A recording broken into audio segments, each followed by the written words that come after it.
Subscribe करें हमारा YouTube channel, bell icon को क्लिक करना ना भूलें, जिससे आगे आने वाले सभी YouTube अपडेट्स, वीडियोस, नोटिफिकेशंस आपको मिलते रहें।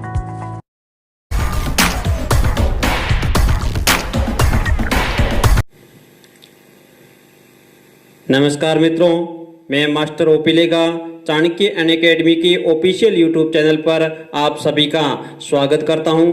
तो दोस्तों, आज हम पढ़ने जा रहे हैं राजस्थान का भूगोल। राजस्थान के भूगोल में सबसे पहले हम पढ़ेंगे राजस्थान का परिचय। तो आइए दोस्तों, हम आज शुरू कर रहे हैं राजस्थान का परिचय। तो दोस्तों, सबसे पहले राजस्थान के परिचय के अंदर हम पढ़ेंगे राजस्थान की स्थिति, राजस्थान का विस्तार, राजस्थान की आकृति और 4 नंबर पर पढ़ेंगे हम स्थलीय सीमा। तो दोस्तों, सबसे पहले हम शुरू करते हैं राजस्थान का परिचय। और राजस्थान के परिचय में 1 नंबर पे पढ़ेंगे राजस्थान की स्थिति। तो देखिए दोस्तों, सबसे पहले हम देखते हैं कि विश्व में अर्थात धरती पर राजस्थान की क्या स्थिति है, अर्थात ग्लोबीय स्थिति। ध्यान दीजिए, ग्लोबीय स्थिति राजस्थान की क्या है। तो ध्यान दीजिए दोस्तों, ये दोस्तों ग्लोब हैं और ये देखिए रेखाएं, जो आड़ी रेखाएं हैं उनको तो अक्षांश रेखाएं कहा जाता है और जो खड़ी रेखाएं हैं उनको क्या कहा जाता है, देशांतर रेखाएं कहा जाता है। इसका भी आप ध्यान देना दोस्तों। देखिए दोस्तों, ये हैं जो आड़ी रेखा है, जो बीचों बीच हैं, उनको जीरो अक्षांश अर्थात भूमध्य रेखा भी कहा जाता है और भूमध्य रेखा को विषुवत रेखा भी कहा जाता है। इसका भी दोस्तों आप ध्यान देना। यानी भूमध्य रेखा अर्थात विषुवत रेखा अर्थात 0 डिग्री अक्षांश रेखा भी कहा जाता है। ये रेखाएं स्थान, दूरी, जलवायु का ज्ञान कराती हैं और इन 2 रेखाओं के मध्य कितना अंतर होता है, 111 किलोमीटर। 111 किलोमीटर यानी 2 अक्षांशों के मध्य अंतर पाया जाता है। इसका भी आप ध्यान रखना दोस्तों। और इधर ध्यान दीजिए, अब देशांतर रेखाएं अर्थात जो खड़ी रेखाएं हैं उनको देशांतर रेखाएं कहा जाता है। इन देशांतर रेखाओं को ग्रीनविच रेखा यानी जो बीचों बीच है इनको क्या कहा जाता है, ग्रीनविच रेखा। यानी ये 0 डिग्री देशांतर रेखा है, इसको ग्रीनविच रेखा कहा जाता है। और ये आप ध्यान दीजिए, 2 देशांतर रेखाओं के मध्य अंतर कितना होता है, 4 मिनट का। यानी ये देशांतर रेखाएं समय का ज्ञान कराती हैं। किनका ज्ञान कराती हैं, समय का ज्ञान कराती हैं। आप इसका भी विशेष ध्यान देना दोस्तों। तो देखिए दोस्तों, ये ऊपर वाला भाग क्या हो गया, उत्तरी अक्षांश और नीचे वाला भाग दक्षिणी अक्षांश। यानी ये वाला उत्तरी अक्षांश और ये दक्षिणी अक्षांश। ठीक है दोस्तों। और इधर वाला भाग देखिए, ये आधा वाला पूरा आधा, एंड इधर वाला भाग क्या है, क्या कहलाएगा, पूर्वी देशांतर और इधर वाला दक्षिणी देशांतर। ध्यान दीजिए दोस्तों। तो राजस्थान कहां पर स्थित है, देखिए यहां पर है। तो इधर वाला भाग तो हो गया उत्तरी अक्षांश और इधर वाला हो गया पूर्वी देशांतर। तो देखिए राजस्थान इन दोनों के मध्य स्थित है, इसलिए इनको साथ में क्या बोला जाता है, उत्तरी पूर्वी गोलार्ध। यानी उत्तरी पूर्वी गोलार्ध में राजस्थान स्थित है। इसका भी दोस्तों आप ध्यान देना। आगे ध्यान दीजिए दोस्तों। अब ये कई बार परीक्षा के अंदर प्रश्न पूछा जाता है कि ग्लोब के अंदर राजस्थान की क्या स्थिति है। तो उत्तरी पूर्वी गोलार्ध में राजस्थान स्थित है। और आगे ध्यान दीजिए, अपन स्थिति में ही पढ़ रहे हैं। और इधर ध्यान दीजिए दोस्तों, अब ये पूरा राजस्थान का मैप मैंने बना के पहले ही तैयार कर लिया है, क्योंकि इसमें समय की बचत हो जाती है। तो देखिए दोस्तों, इधर ऊपर से ऊपर पड़ता है कोणा गांव। कोणा गांव जो कि श्री गंगानगर में पड़ता है।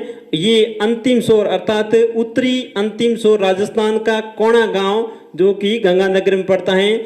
यहाँ पर ध्यान दीजिए कौन सा अक्षांश गुजरता है, देखिए 30 डिग्री 12 मिनट। 30 डिग्री 12 मिनट ये है उत्तरी अक्षांश, ध्यान दीजिए। और इधर दक्षिणी राजस्थान में अंतिम बिंदु, दक्षिण राजस्थान का अंतिम बिंदु कहां पर है? बोरकुंड गांव। ध्यान दीजिए, बोरकुंड गांव जो कि बांसवाड़ा जिले में पड़ता है।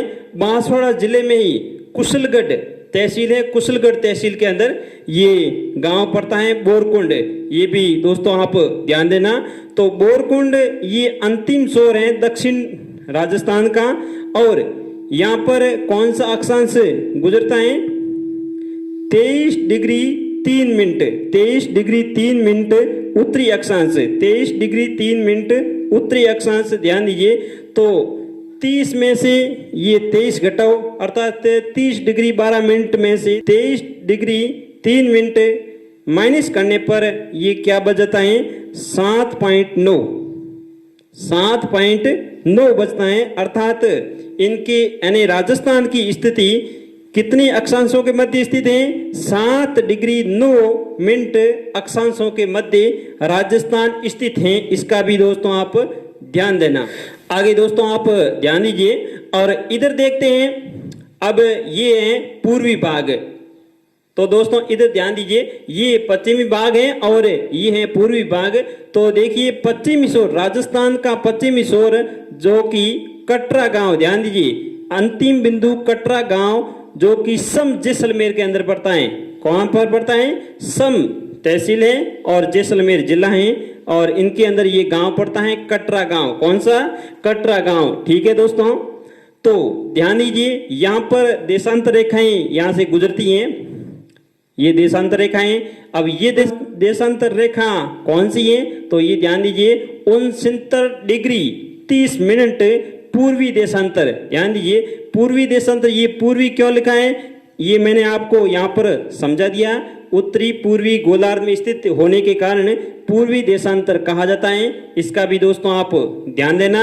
और इधर पूर्वी राजस्थान, ध्यान दीजिए इनका अंतिम छोर सिलावट, ध्यान दीजिए दोस्तों सिलावट जो कि राजखेड़ा तहसील धौलपुर जिले के अंदर पड़ता है। इसका भी विशेष ध्यान देना दोस्तों।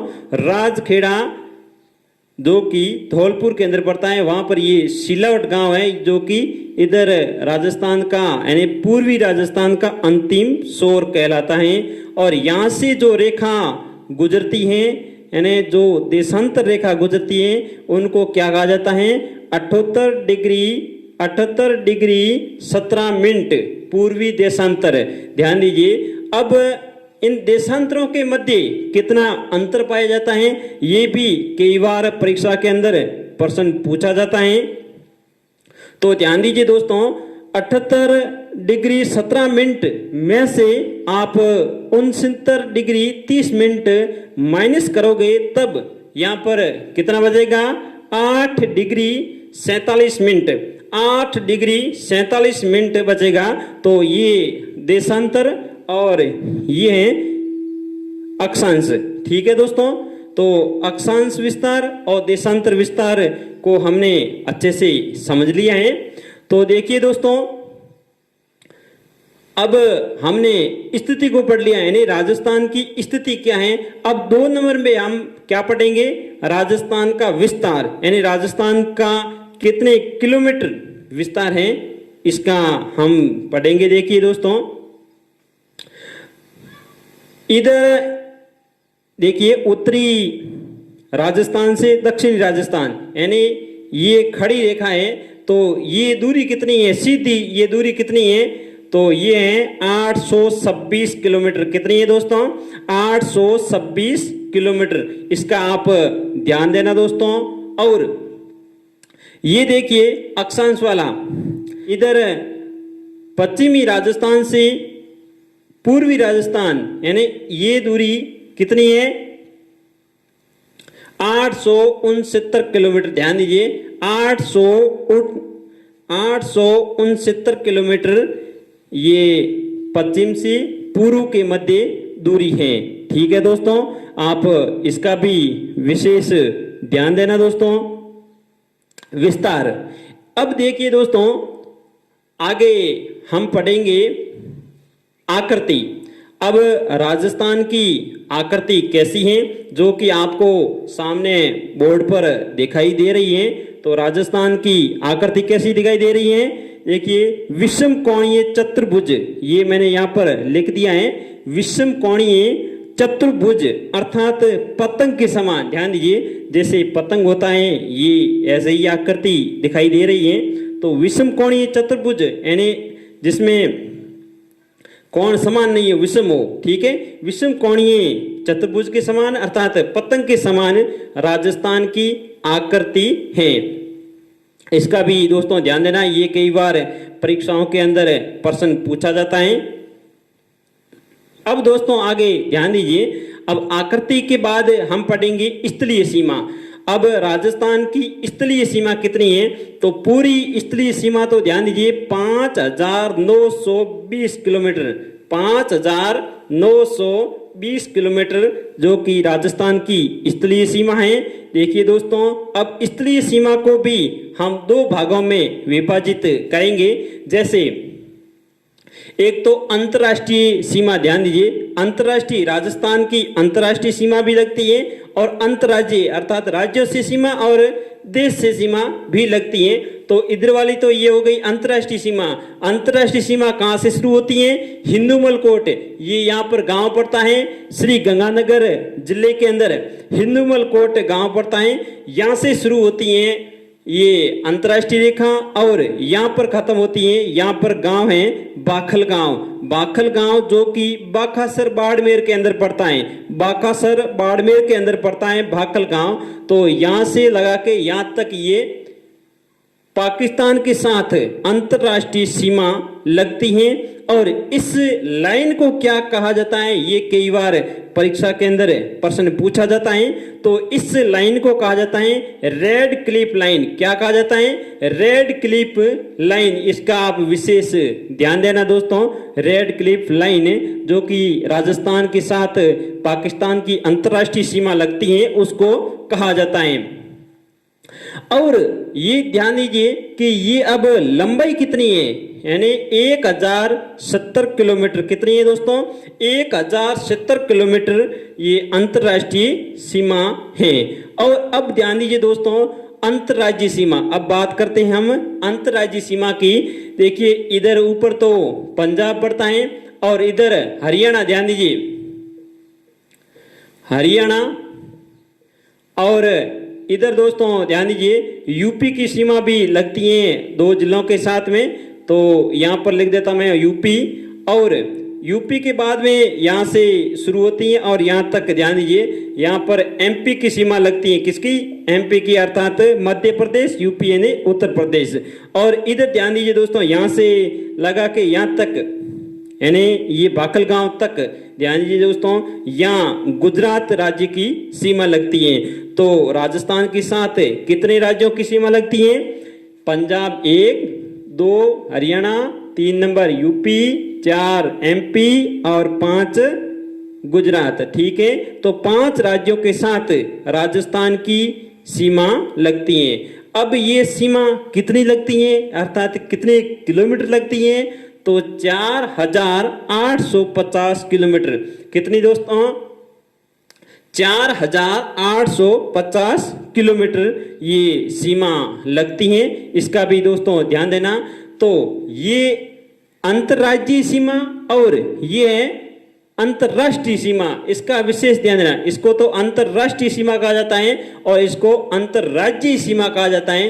तो इन दोनों को साथ में मिलाते हैं तो ये कितना हो जाता है? 5,920 किलोमीटर, यानी इनके साथ में ये जोड़ देना है 1,070। ठीक है, जब ये जोड़ोगे तब ये कितना हो जाएगा? 5,920 किलोमीटर। ठीक है, तो दोस्तों आप एक बात और ध्यान दीजिए कि देखिए दोस्तों, रेड क्लिफ लाइन पर राजस्थान के कौन कौन सी जिले स्थित हैं? तो ध्यान दीजिए दोस्तों, यहाँ पर गंगानगर है और यहाँ पर बीकानेर है और यहाँ पर जैसलमेर है और यहाँ पर बाड़मेर है। तो ध्यान देना दोस्तों।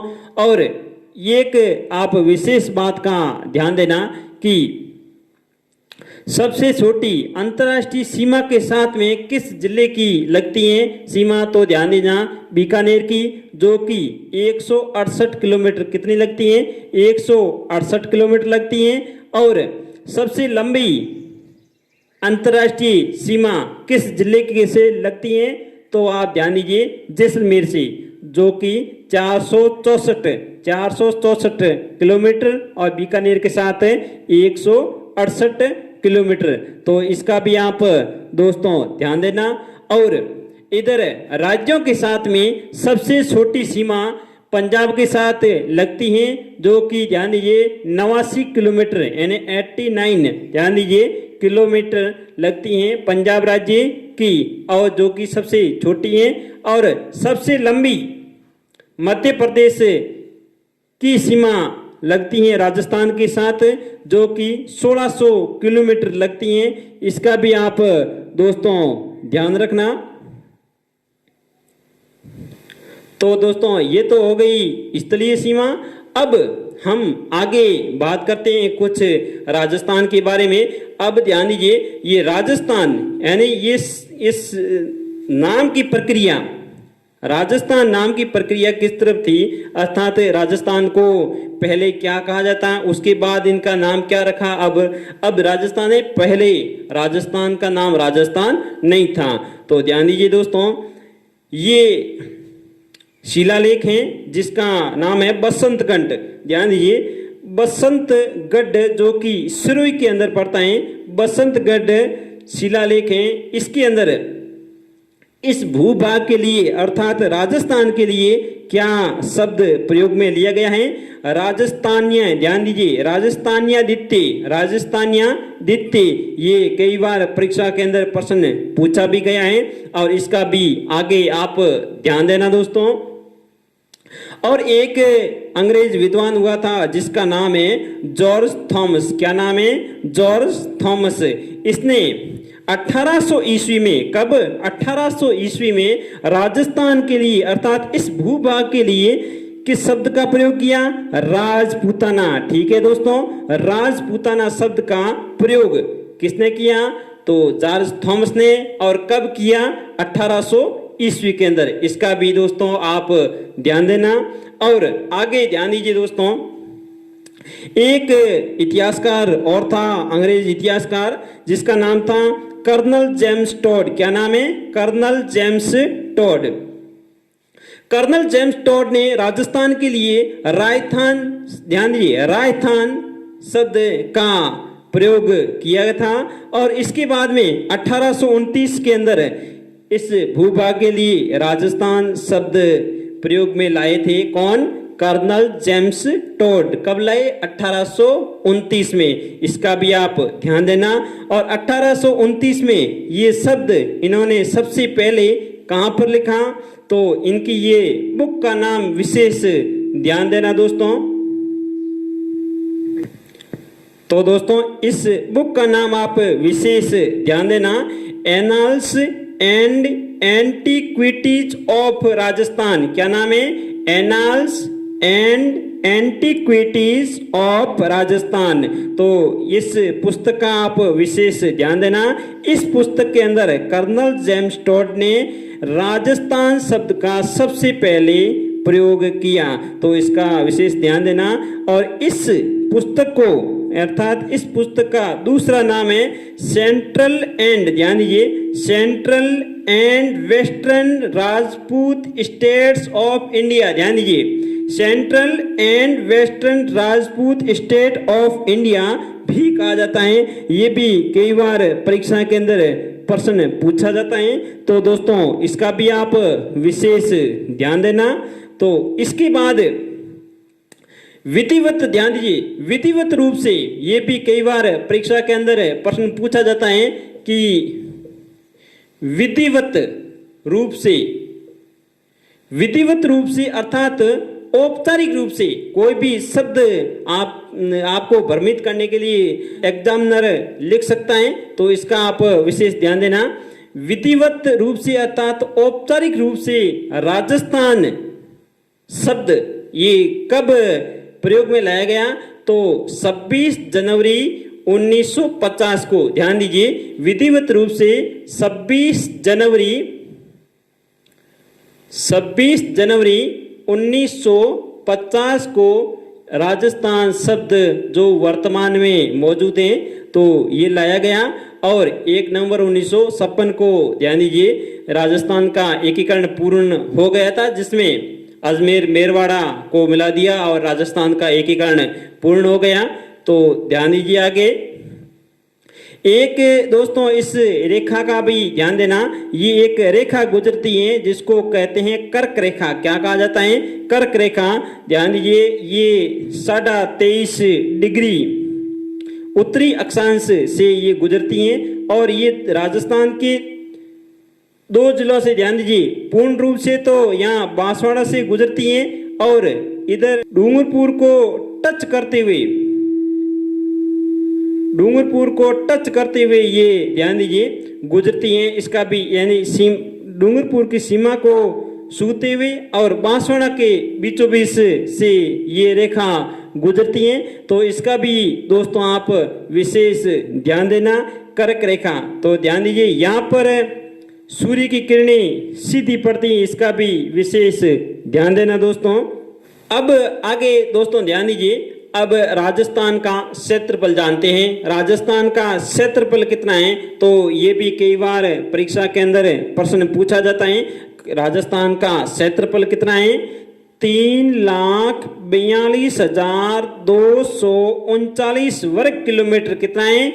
3,42,239 वर्ग किलोमीटर राजस्थान का संपूर्ण क्षेत्रफल है। ध्यान दीजिए दोस्तों। और ये अगर आपको मील में पूछ ले, ये तो किलोमीटर में, और अगर मील में पूछ ले तो राजस्थान का क्षेत्रफल कितना होगा? 1,32,140 वर्ग मील, जो कि ध्यान दीजिए दोस्तों, ये क्षेत्रफल, राजस्थान का क्षेत्रफल भारत के क्षेत्रफल का कितना प्रतिशत है, ये भी कई बार परीक्षा के अंदर प्रश्न पूछा गया है। तो इसका भी दोस्तों आप ध्यान देना। तो भारत के क्षेत्रफल का 10.41%, कितना है? 10.41% है। तो इसका भी आप ध्यान देना दोस्तों। तो दोस्तों मेरा आपको वीडियो कैसा लगा, आप एक बार इनका स्क्रीनशॉट ले लीजिए।